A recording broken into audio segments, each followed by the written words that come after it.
We are learning to make inferences about characters. What is an inference? When you make an inference, it means that you get information from the story that the words don't actually say. Some people call it reading between the lines. Here's some examples. Let's have a look at this story, Kapa Haka. Let's read the first page of the story.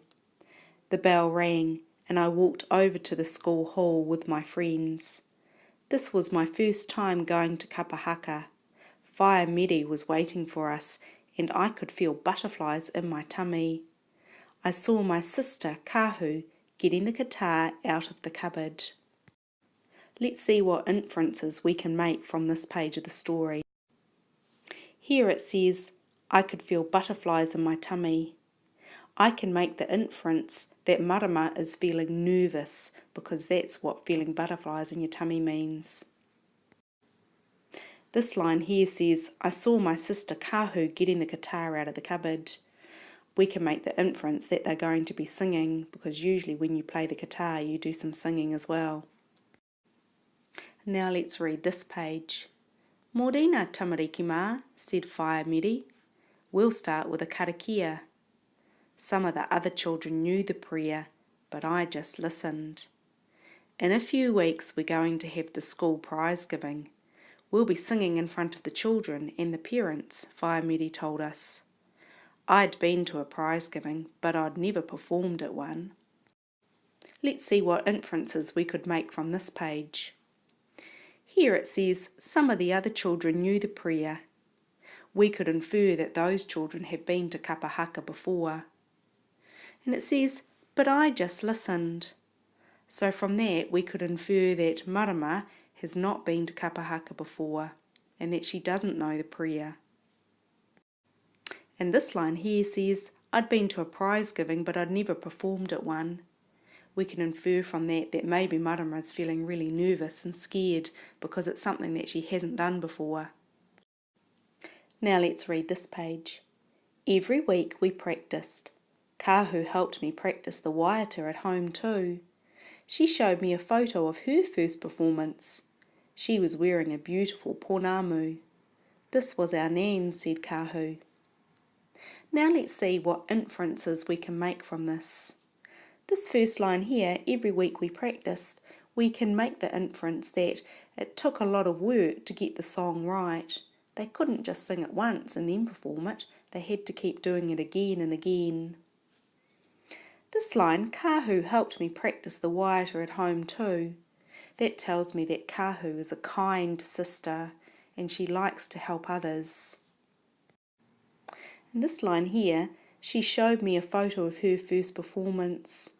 From that we can infer that Kahu is trying to make Marama feel better, to let her know that she once had to do Kapa Haka performances for a first time.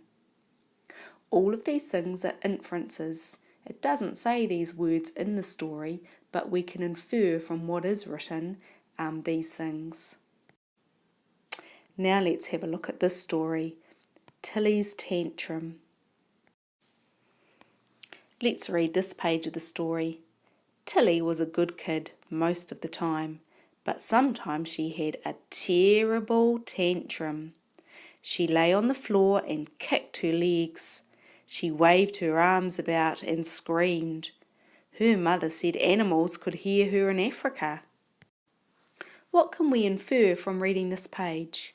Well, here it says she had a terrible tantrum, so we can infer that Tilly didn't know what to do when she got frustrated, so she dealt with it by having a tantrum. And this line here says, her mother said animals could hear her in Africa, so we can infer that Tilly made a lot of noise when she had her tantrum. Let's have a look at this page. One day she couldn't find her school bag. She threw everything out of her cupboard, but it wasn't there, so she had a tantrum. Her brother said she was an animal from Africa. What can we infer from reading this story? Well, here it says she threw everything out of her cupboard, so we can infer that Maybe Tilly's a little bit messy. When she can't find things, she just throws everything around to try and look for things. And here it says her brother said she was an animal from Africa. We can infer that her brother thinks that Tilly is a little bit wild, like a wild animal. Now let's have a look at the writing on this page. Ben got hit on the leg with the ball. "You are out," called Tilly. He liked winning, so Ben didn't want to go out. "I didn't feel the ball hit me," he said. Ben's mum shouted, "You are out, Ben. That is the game." What inferences can we make from this page? Well, we can infer that Ben likes to play games like ball tag, otherwise he wouldn't be playing. Also, this bit here, "I didn't feel the ball hit me," he said. We can infer that maybe Ben's a little bit sneaky. Maybe he tells lies sometimes so that he can get his own way, so that maybe he doesn't have to be the person that's out. And we can also infer something about Ben's mum because she shouted, "You are out, Ben. That is the game." Maybe Ben's mum is quite strict and firm and she wants Ben to follow the rules and do what he's told. And let's have a look at one more page. This page says, "Then a terrible thing happened. Ben had a tantrum. He lay on the ground and kicked his legs. He waved his arms around and he screamed. He screamed so loud the people next door looked over the fence." What inferences can we make from this page? Well, we can infer that Ben has probably had a tantrum before, and sometimes when he's had a tantrum before, maybe it's worked to get him what he wants.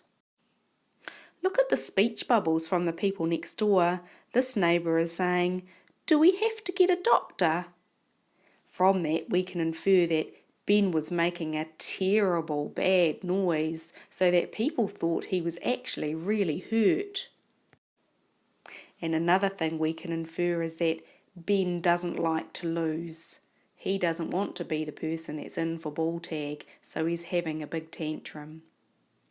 So you can see that from the things that we read, we can make lots of inferences. There are a lot of things that the text doesn't say, but that we can infer by reading between the lines.